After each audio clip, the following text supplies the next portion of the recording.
जय गुरुदेव जय जगन्नाथ। ज्ञान विज्ञान और प्रज्ञानर अभिनव रूप रोमंथन को आपण समस्त को स्वागत करुछि मु गुड्डी। दर्शक बंधु, जदि आपणकर श्वास बा आस्थमा समस्या अछि ताहाले आपण केउ केउ दिग प्रति ध्यान देबा आवश्यक, जेपरिक आपणकर खाद्य पानीय एवं पवन चलाचल जदि सठिक भाव में हम ताहले आपण को ए रोगरू मुक्ति मिल पार। से विषय गुरुजी आपण को गत अध्याय गुड़िक बुझाऊे कथा जाई पहुँचला पवन चलाचल उपरे। तेबे आज जानिबा किछि नुआ कथा रोग को नहीं। से प्रथमे स्वागत करबा आपण समस्तंकर प्रिय रेकी मिशन प्रतिष्ठाता तथा वैज्ञानिक गुरु गुरुदेव श्री संत महोदय को। गुरुजी आपण को आम कार्यक्रम को स्वागत। जय गुरुदेव। जय गुरुदेव। गत अध्याय आपण हमको बुझाऊले खाइबा पानी पीबा परे पवन चलाचल जदि भल से हम ताहले जन को श्वासर समस्या देखा दबनी। से विषय आपण बुझाऊले किपरि आमे करिबार आवश्यकता रही। आज कथा केउ आरंभ करिवे? आमे गोटे चर्चा करूथिले गोटे सरल सूत्र को नहीं।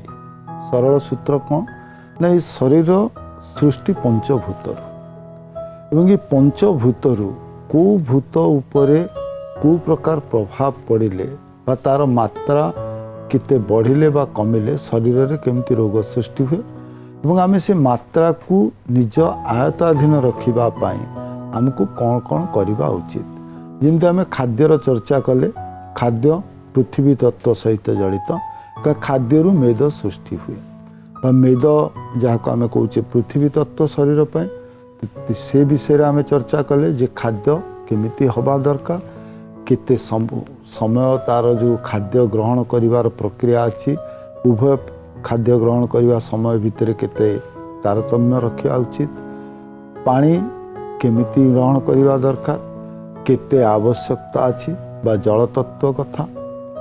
तापरे आमे चर्चा करुचे वायु तत्व कथा एवं आगु को चर्चा करिवा अग्नि एवं आकाश तत्व कथा।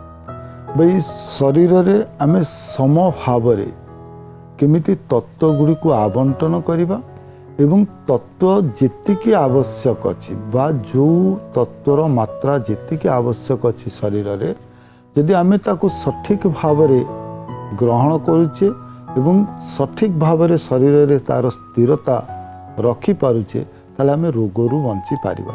जा होची सबुठु सरल सूत्र। ताकु नहीं जो विज्ञान जो ज्ञान बा जो प्रक्रियार वर्णना करा जाइछि ताकु ही आमे कहले आध्यात्मिक ज्ञान। बहुत समय आम भितर गोटे द्वंद्वता आसे जे आध्यात्मिकता कहले आमे साधारण बुझुचे जे पूजा पाठर कथा, जहाँ नुहे अति भौतिक बा भौतिक पदार्थ को व्यवहार न करी किमिति शरीर संसार एवं चित्त शुद्धि रही पारिबो एवं सक्रिय रही पारिबो, से प्रक्रिया होची आध्यात्मिक ज्ञान। तेणु ये आम जो चर्चा करुले आमर चर्चार प्रक्रिया थिला वायु तत्व कथा।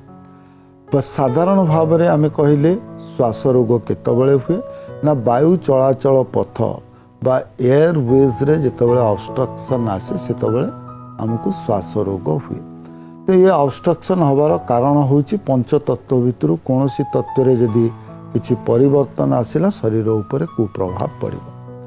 तो जो वायु तत्व आम ग्रहण करुचे यदि वायुर चलाचल सठिक शरीर रे न हुए ताहले मध्य शरीर रे रोग देखा दब। तो से वायु तत्व को शरीर रे सक्रिय रखिबा पाई एवं समानुपातता भाव रे शरीर भितर प्रभावमान करिबा पाई गोटे योगिक क्रियार कथा कहला, जो आम कहूचे जे साधारण भाव रे जितेबाला देखिले जे खाद्य पानीय जिते तत्व अच्छी बा जो पंच तत्व को आवंटन करने कहले षट्क्रिया करवा उचित। और षट्क्रिया यदि आम विशेष भाव में देखा षट्क्रिया को विश्लेषण करवा तार शेष क्रिया जो करा जाउची भस्सिका एवं त्राटक, जोटी त्राटकर क्रिया करा जाउची जहाँ तत्व सहित पंच तत्व किंतु छटा क्रिया।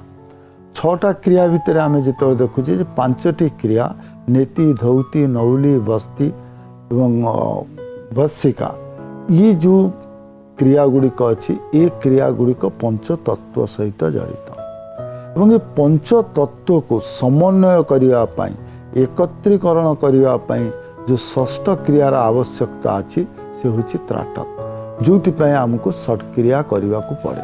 तेणु पांचटी तत्व को सुबंटन करने ଯେକୌଣସି ବ୍ୟକ୍ତି ଏ ସତ୍କ୍ରିୟା କରିବାର ଆବଶ୍ୟକତା ଅଛି। କିନ୍ତୁ ଏଠି ଆମେ ଚର୍ଚ୍ଚା କରୁଛେ ଶ୍ୱାସର ବିଷୟ ବା ବାୟୁ ଚଳାଚଳର ବିଷୟ।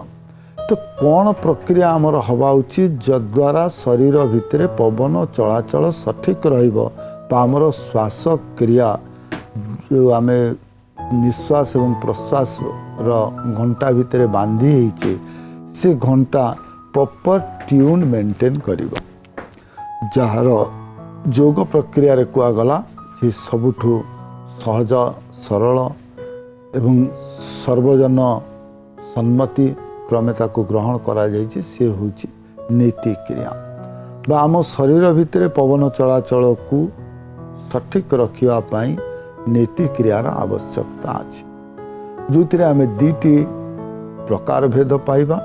ଗୋଟେ ହେଉଛି ଜଳନୀତି, ଗୋଟେ ହେଉଛି ସୂତ୍ରନୀତି। ଯାହା ଅସାଧାରଣ ଭଳି ଦେଖାଯାଉଥିଲେ ମଧ୍ୟ ଅତି ସାଧାରଣ କ୍ରିୟା, କିନ୍ତୁ କ୍ରିୟା ଆରମ୍ଭ ସମୟରେ ନିଶ୍ଚିନ୍ତ ଭାବରେ ଜଣେ ଯୋଗ ପ୍ରଶିକ୍ଷକଙ୍କର ଉପସ୍ଥିତିର ଆବଶ୍ୟକତା ଅଛି। ପ୍ରାରମ୍ଭିକ ସ୍ତରରେ ହିଁ ଭୁଲ ହୁଏ। ଯେତେବେଳେ ଆମେ ସେ କ୍ରିୟାକୁ 4 ଥର 5 ଥର ଅଭ୍ୟାସ କରିଦେଉ ସେତେବେଳେ ଆଉ କାହାର ଉପସ୍ଥିତିକୁ ଆମେ ଆବଶ୍ୟକତା କରୁନି ବା ଆମେ ଯେତେବେଳେ ତା ଉପରେ ମାଷ୍ଟରୀ କରିନେଉ ସେତେବେଳେ ସେ କ୍ରିୟାକୁ କରିବାକୁ ସୁବିଧା ହୁଏ। ସୂତ୍ରନୀତି ଜଳନୀତି ଉଭୟର ପ୍ରଭାବ ଶରୀର ଉପରେ ଅଛି, କିନ୍ତୁ ଯେତେବେଳେ ଆମେ ଦେଖୁ ଯେ କାହାର ନାକରେ ଯଦି ଉଭା ଥାଏ ତାହେଲେ ସେଠି ବିଶେଷ ଭାବରେ ଆମେ ଜଳନୀତିକୁ କହିଥାଉ। ଜଳନୀତି କରିବା ପାଇଁ ଆସ୍ତେ ଆସ୍ତେ ଯେତେବେଳେ ଭିତରର ଇନଫେକ୍ସନ୍ ଠିକ୍ ହେଇଯାଏ ସେତେବେଳେ ସୂତ୍ରନୀତି କରିପାରିବେ। ଏବଂ ଉଭୟ କ୍ରିୟାକୁ କରିବା ସମୟରେ ପ୍ରଶିକ୍ଷକଙ୍କର ଉପସ୍ଥିତି ନିହାତି ଆବଶ୍ୟକ। ଏବଂ ଅନେକ ସମୟରେ ଅନେକ ଲୋକ କ୍ରିୟା କରିଥାନ୍ତି, କିନ୍ତୁ କ୍ରିୟା କରିବା ପରେ ଶରୀରକୁ ବିଶ୍ରାମ ଦିଅନ୍ତି ନାହିଁ, ଯେଉଁଥିପାଇଁ ଅନେକ ସମୟରେ ଆମେ ଦେଖୁ ଯେଉଁମାନେ ଜଳନୀତି କରୁଛନ୍ତି ତାଙ୍କୁ ଯଦି ପଚରାଯାଏ ତାହେଲେ ତାଙ୍କ ଭିତରେ ଗୋଟେ କମ୍ପ୍ଲେନ୍ ରହିବ ଯେ ହେଡାକ୍, ଯାହାକୁ ଆମେ ଚର୍ଚ୍ଚା କରିବା ଯେ ଏ ନୀତି ଅଭ୍ୟାସ ବା ଜଳକୁଞ୍ଜନ ଅଭ୍ୟାସ କେମିତି କରିବା ଉଚିତ ତ ବିଶେଷ ଭାବରେ ଆଜ୍ଞା ଗୁରୁଜୀ। ଗୁରୁଜୀ ଆପଣ ଆମକୁ ବୁଝାଉଥିଲେ ଜଳନୀତି କରିବାର ଆବଶ୍ୟକତା ରହିଛି, କିନ୍ତୁ ପ୍ରଶିକ୍ଷକଙ୍କର ଦ୍ୱାରା ହିଁ ପ୍ରଥମେ ଶିଖିବା ଅଛି। ଯଦି ଠିକ୍ ସେ ନ ଶିଖିପାରିବା ତାହେଲେ ଆମେ ତାକୁ କରିପାରିବା ନାହିଁ। ଆଉ କ'ଣ କହିବାକୁ ଚାହେଁ? ଯାହା ପ୍ରଶିକ୍ଷକଙ୍କର ଆବଶ୍ୟକତା ଏଇଥିପାଇଁ ଅଛି, ଯେତେବେଳେ ଆମେ ଏ କ୍ରିୟାକୁ କରୁଛେ ସେତେବେଳେ ଆମେ ଜଳ ପ୍ରବାହ କରୁଛେ ନାସାରନ୍ଧ୍ର ଦେଇ, ତ ବେଳେବେଳେ ଆମର ନାକ ବନ୍ଦ ଥିବା ହେତୁ ବା ପବନ ଚଳାଚଳର ଯେଉଁ ରାସ୍ତା ଅଛି ସେ ରାସ୍ତାରେ କୌଣସି ପ୍ରତିବନ୍ଧକ ହେତୁ ଜଳର ପ୍ରବାହ ସଠିକ୍ ଭାବରେ ହୁଏ ନାହିଁ ଏବଂ ସେ ବାଉନ୍ସ ବ୍ୟାକ୍ ବା ପଛକୁ ଚାଲିଯିବାର ସମ୍ଭାବନା ଥାଏ ବା ମୁଣ୍ଡ ଭିତରକୁ ଚାଲିଯିବାର ସମ୍ଭାବନା ଥାଏ ବା ତଣ୍ଟି ପାଖକୁ ଚାଲିଯିବାର ସମ୍ଭାବନା ଥାଏ। ତ ତା ଦେହରେ ଆମ ଶରୀରକୁ କଷ୍ଟ ହେଇପାରେ। ତ ସେ କଷ୍ଟ ନ ହେବା ପାଇଁ ପ୍ରଶିକ୍ଷକଙ୍କର ଉପସ୍ଥିତିର ଆବଶ୍ୟକତା ଅଛି। ଯାହା ଆମେ ଜଳନୀତି ଏବଂ ସୂତ୍ରନୀତି, ନୀତି ତ ନୀତି ଗୋଟିଏ ପ୍ରକାର କ୍ରିୟା ରହିବା ଦରକାର, ତ 2 ପ୍ରକାର କ୍ରିୟା କାହିଁକି କରାଗଲା? ତ ବଡ଼ ନିଖୁଣ ଭାବରେ ଏବଂ ତନ୍ନ କରି ପ୍ରତ୍ୟେକଟି କ୍ରିୟାକୁ ତର୍ଜମା କରିବା ପରେ ତାକୁ ଜନମାନସର କଲ୍ୟାଣ ପାଇଁ ଲେଖାଯାଇଛି ବା ପ୍ରଚଳନ କରାଯାଇଛି ବା ପ୍ରଚଳିତ ହେଇଛି। ଯେତେବେଳେ ଆମେ ସୂତ୍ରନୀତି କଥା କହୁଛେ, ଯେଉଁ ପ୍ରଶିକ୍ଷକ ନୀତି ଅଭ୍ୟାସ କରେଇବେ ସେ ନିହାତି ଦେଖିବା ଦରକାର ଯେଉଁ ନାଜଲ ପ୍ୟାସେଜ୍ ଅଛି ବା ନାକ ଭିତର ଯେଉଁ ରାସ୍ତା ଦେଇ ପବନ ଯାଉଛି ସେ ରାସ୍ତା ଗୁଡ଼ିକ ପ୍ରତିରୋଧ ଅଛି ନା ସେ ମୁକ୍ତ ଅଛି। ଯଦି ପଥ ମୁକ୍ତ ଅଛି ବା ତା ଭିତରେ ଉହା ନାହିଁ ବା ଇନଫେକ୍ସନ୍ ନାହିଁ, ଯାହାକୁ ପଲ୍ସ ବୋଲି କହୁଛେ, ଯଦି ଉହା ନ ହେଇଛି ତ ଆମେ ସୂତ୍ରନୀତି କରିପାରିବା। କିନ୍ତୁ ଯଦି କୌଣସି ଜାଗାରେ ବାଧକ ସୃଷ୍ଟି ହେଇଛି ସେଠି ଜଳନୀତି କରିବାର ଆବଶ୍ୟକତା ଅଛି।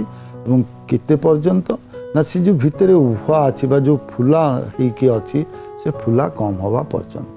ଏବଂ ନାକ ଭିତରେ ଯେତେ ପ୍ରକାର ଇନଫେକ୍ସନ୍ ଅଛି କେବଳ ଏଇ ଯେଉଁ ନୀତିର ବା ଏଇ ଯେଉଁ ଜଳ ପ୍ରବାହ ବା ସୂତ୍ରନୀତି ଦ୍ୱାରା ସେ ସବୁଗୁଡ଼ିକ ଆରାମ ହେଇପାରେ ବା ଆମେ ନିରୋଗ ମଧ୍ୟ ହେଇପାରୁ।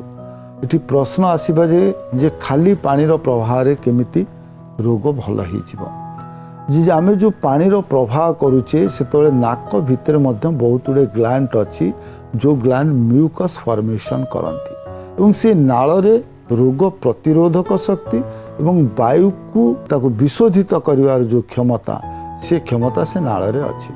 तो जितेबाला आम पानीर प्रवाह करुचे बा सूत्रर प्रवाह नासिका भितर करुचे से ग्रंथि गुड़िक उज्जीवित हो जाती ग्रंथि नाल खेरित हुए अधिका एवं सी नाल खेरित हवा द्वारा रोग प्रतिरोधक शक्ति द्वारा आच्छादित हो जाए आमर नेशनल पैसेस बा जहाँ को आम वायु चलाचल पथ कहूँ।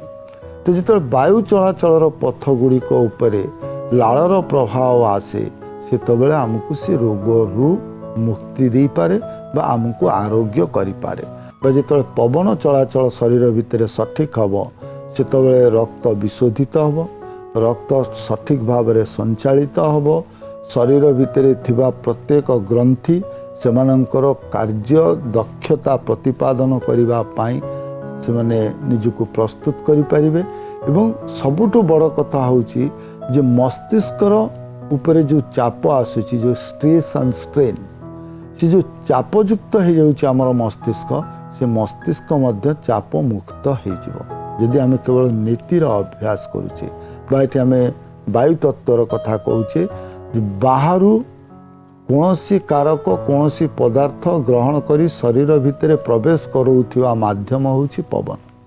तो जदि पवन विशोधित हो शरीर भितर को जाए तो अनेक गुड़िए रोग शरीर भितर को प्रवेश करि परिबो नाही।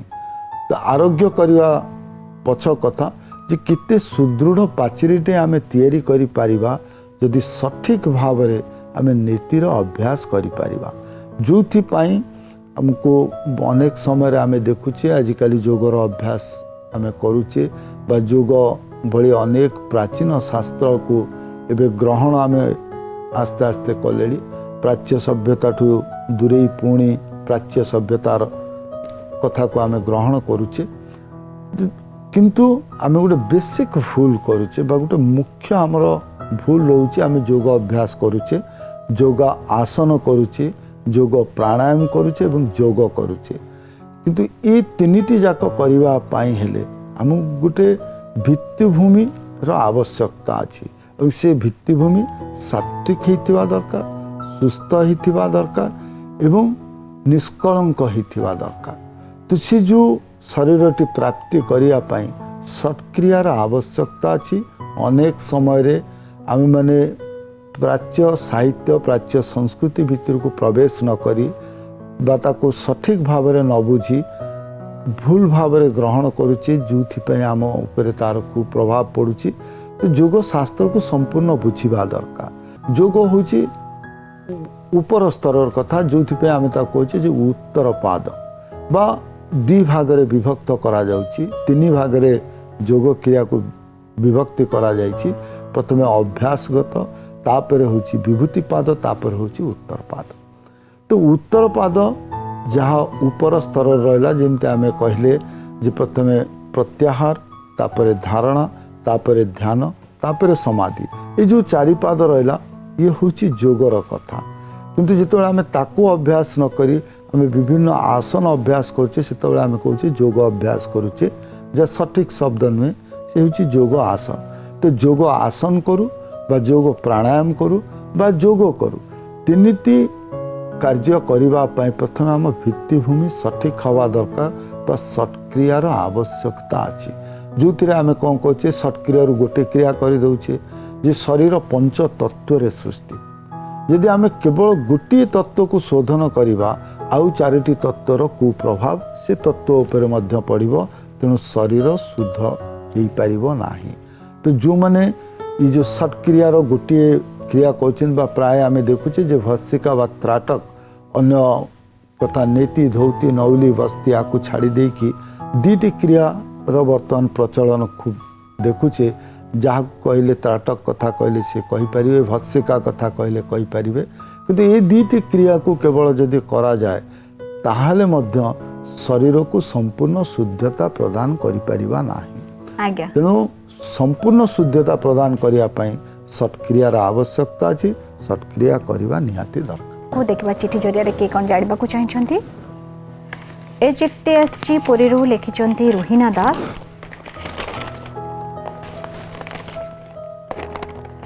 से लिखिं गुरुजी की प्रथमे जय गुरुदेव। तापर से लिखिं मु छोट बेलू बहुत आध्यात्मिकता विषय रे शुणी एवं भावे मध्य किंतु बहुत गुड़े द्वंद्व अच्छी जहाँ को मु उत्तर खोजिकी पाइनी। बोध हुए मु अनेक गुड़िए सर्च करिछि किंतु मते सेमिति मन को आनंद देला परी किछि उत्तर मिले नाही। आशा जे रोमंथन जरिया रे से सब उत्तर मिल पारिबो। तापर से गुरुजी प्रश्न लिखिं जे मु सबुबले स्वप्न रे गुरु को देखे से मते किछि बार बार कहती किंतु ता माने मु बुझी पारेनी। मु जानिबा को चाहूची जदि स्वप्न रे आमे जनंकर कथा बार बार देखू ताले से मन रे थिबा गोटे इमेजिनेशन की काहेकि ना जदि से स्वप्न रे कहउचंती ताले से सामना रे मध्य सेम कथा कहबा को चाहूचंती कि कोन एटा को मु भाबिबी। इठी आध्यात्मिकता को जहाँ से कहले जे छोट बेलू अनेक आध्यात्मिक कथा शुणी एवं आध्यात्मिकतार प्रश्न मन भितर संचारित होईछि किंतु ये जो प्रश्न कर प्रश्नर कौन संपर्क आध्यात्मिकता सहित ना।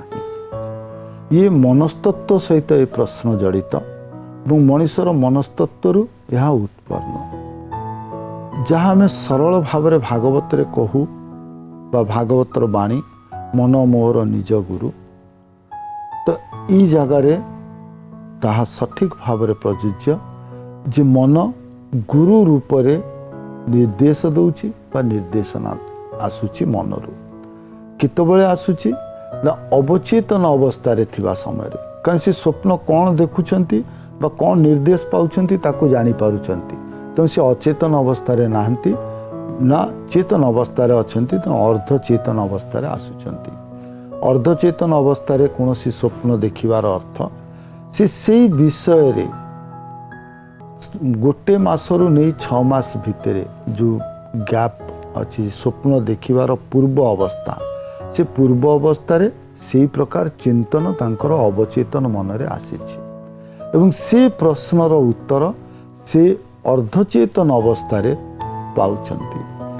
जने गुरु यदि कोनोसी प्रकार निर्देश दियंती स्वप्नादेश र महत्व अछि।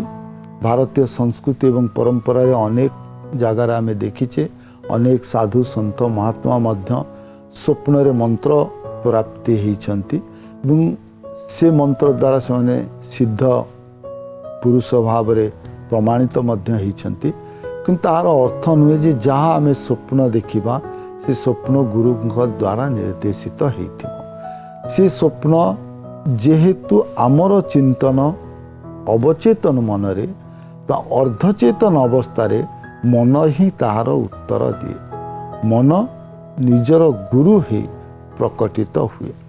गुरुंकर निर्देश कौनसी समय रे यदि गुरु चाहती गुरु यदि जीवन रे अछंती ताले से आमना सामना हेकि कहती बा दिग्दर्शन दियंती बा रास्ता देखाती। कौनसी अवस्था रे गुरु चाहती नहीं जे सेमानंकर आश्रित सेमानंकु कौनसी छंद भितरे पकेइबा पाए बा कौनसी कुटिल भाव रे बा कौनसी डिकोडिंग करी कौनसी निर्देश दबा गुरुंकर लक्ष्य नुहे। तो जितेबाला आम स्वप्न देखू सेतबेले यह संपूर्ण आम मन सहित जड़ित थाए आम मानसिकता सहित जड़ित थाए जोथिपाई आम स्वप्न देखू एवं स्वप्नर गोटे विज्ञान अच्छी को को जगार आम देखीचे शुणीचे बा एबे भी आम संसार रे उपलब्धि करुचे एमती अनेक लोक अच्छा जो मानू स्वप्नादेश हुए। जदि आम आमर उत्कलीय परंपरा कथा कहे उत्कलीय संस्कृति कथा कहे आज भी आम बड़ दियों पाखे जितेबाला तांकर नवकलेबर होउची सेतेबाला स्वप्नादेश होउची। स्वप्न रे आज्ञामाल प्राप्ति होउची। स्वप्न रे बा निद्रित अवस्था रे दारू को चिन्हट करिया पाई विभिन्न निर्देशनामा आसुची। से केमिति आसुची ना आम जाग्रत अवस्था रे आम चिंता करुचे किंतु जाग्रत अवस्था रे थिले मध्य आम ध्यानस्थ रहुचे बा अर्ध चेतन अवस्था रे रहुचे। सिथिपाई आमको अर्ध चेतन अवस्था रे ही आमको निर्देशनामा आसूची जे या करबा पाई। तो जो अवस्था रे व्यक्ति चिंता करे ठीक सी अवस्था रे ताकू उत्तर मिलता है। तो केबे चिंता आमे करबा अनुचित जे जहाँ मु स्वप्न रे देखुची ठीक से भाव रे गुरु मते निर्देश देवे। गुरुंकर निर्देशनामा भिन्न, निज मनर निर्देशनामा भिन्न, निज इंद्रियर क्रिया भिन्न। तो गुरुंकर आवश्यकता कहीं पड़ी मन एवं इंद्रिय को संयमित करी गोटे सठिक रास्ता रे जीवार जो दिग्दर्शन केवल गुरु ही दे पारिबे। मन हुए तो बेले बेले निजर चिंता एवं चेतना अनुजाई निर्देश दे पारे। निजर इंद्रिय केतबेले लालसार वशीभूत है निजर स्वार्थ को साकार रूप देवा पाई इंद्रिय आमको रास्ता देखी पारे। किंतु गुरु जेतबेले निर्देश दियंती से निर्देश शाश्वत, से निर्देश आम पाई कल्याणकारी एवं से निर्देश जगत हित पाई एवं संसार कल्याण पाई उद्दिष्ट होता है। तो कौनसी क्षेत्र में जदि सेमती मानसिक स्तर में कौनसी निर्देश आसूची से निर्देश को पुंखानुपुंख भाव में तर्जमा करने दरकार। ताको आमे भावी नवा अनुचित जे यहाँ ही सठिक। किंतु गुरुंको मुखवाणी गुरुंको मुखर जो निर्देश आसूची ताको तर्जमा करिवार आवश्यकता नाही। जदिओ बेले बेले प्रतिपादित हुए जे गुरु जहाँ निर्देश देइछंती आम प्रति क्षतिकारक हो पारे, शरीर को क्षति दे पारे, मानसिक स्तर रे शांति न दे पारे, मोर आत्मा रे तृप्ति आसी न पारे। किंतु ताको तर्जमा करिवा अनुचित। गुरु मुखरु निश्रुत वाणी वेद निश्रुत वाणी सह समान। तो जिते गुरुंकर कौन से प्रत्येक निर्देश आसूची तो ताको हसी हसी ग्रहण करवा उचित। आज्ञा गुरुजी बहुत सुंदर भाव में बुझे देछंती। आशा जे से निश्चय जानी पार्थिबे। तेबे समय सरी जायछि गुरुजी। आज रथापे बहुत बहुत धन्यवाद। जय गुरु। जय गुरु। दर्शक बंधु समय सरी जायछि। कार्यक्रम को एठी रखिया चाहिबो। जेबा पूर्व कहबो जदि आपनक मनरे मध्य एमति किछि प्रश्न अछि, आध्यात्मिकता विषय किछि जानबा को चाहछंती, ताले आपण माने से सबु आमको चिठी जरिया रे लिखि परिबे। आमको चिठी लिखिबार ठिकाना हेउछि रोमंथन प्रार्थना टीवी मार्फत Odisha television limited, Chandaka Shilpanchal, Patia, plot number N 28/31, Bhubaneswar 751024, Odisha. चिठीर अपेक्षा रहिलु। पुणी देखाबो रोमंथन रे। से पर्यंत विदा दियंतु। जय गुरुदेव।